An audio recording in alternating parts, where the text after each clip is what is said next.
First seen during the Battle of Scarif in Rogue One, the Imperial Shoretrooper is a variant of the Imperial Stormtrooper and an interesting element within the Imperial Stormtrooper Corps. So I figured today we'd take a closer look at what the Shoretroopers were, the role they played in the Imperial military, and some of the equipment they carried. I'm Colin, and this is Sci-Fi Deep Dive.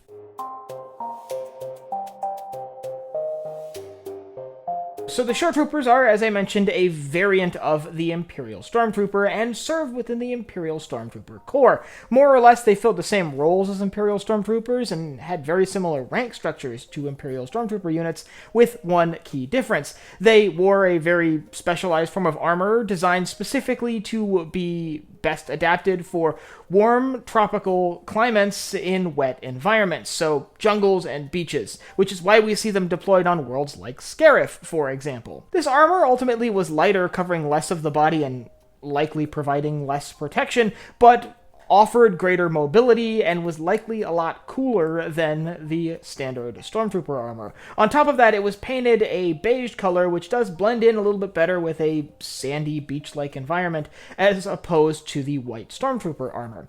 Now, that being said, it's not just a different outfit that Stormtroopers would wear, it is an entirely different unit.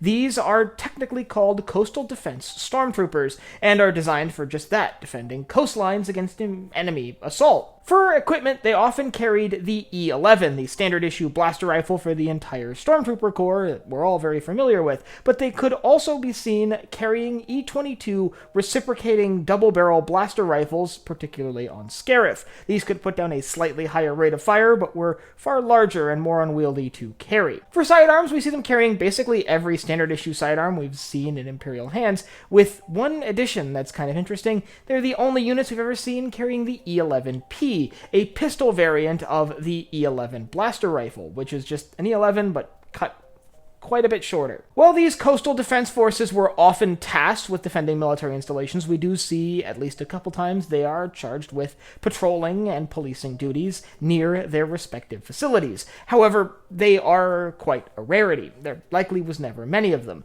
After all, they are a variant of Imperial Stormtroopers that are designed for a specific environment, and as such, they really can only be effectively used in said environment, at least under the umbrella of the Empire, which had a vast network of resources, and we'll talk about the exceptions to that in a bit. But because they were so small, their numbers were so few, and they weren't assigned quite as widely as other elements of the Stormtrooper Corps, assignments to these divisions were almost always temporary. Stormtroopers from other elements of the Imperial military would be transferred over to work in these coastal defense units, and would be issued as armor while they worked there, and then would be transferred out when they were needed elsewhere.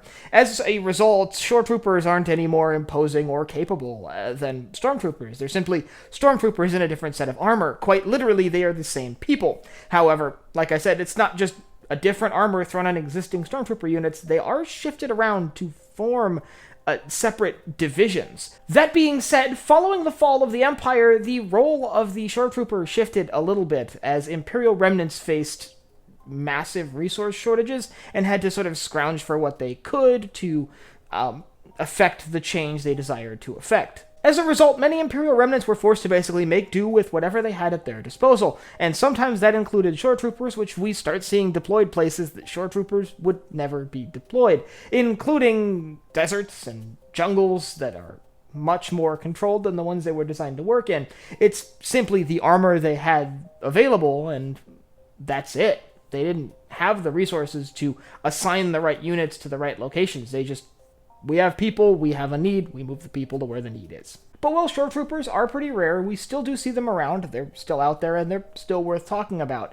And they're still an element of the Imperial military, albeit not one that's any more capable than the standard run-of-the-mill Stormtroopers. If you'd like to learn about forces that are more capable, I'll leave a link up here to a video I have all about Imperial Special Forces, where you can learn about the troops the Empire would send in to deal with problems that the Stormtroopers just can't handle. And I'd like you to let me know down in the comments whether you're tired of seeing new variants of Stormtroopers. After all, it feels like every new Star Wars movie or show wants to show us a new Stormtrooper variant, and at this point, it does feel like it's getting a little bit ridiculous, at least to me, but let me know what you think down in the comments. And if you have anything else you'd like to see me cover in Star Wars or anywhere else in science fiction, you can let me know down below. Last but not least, if you enjoyed this video, head down below, hit the like button, the subscribe button, and the bell icon so you get notified when I upload new videos. So for Sci-Fi Deep Dive, I'm Colin, and I will see you next time.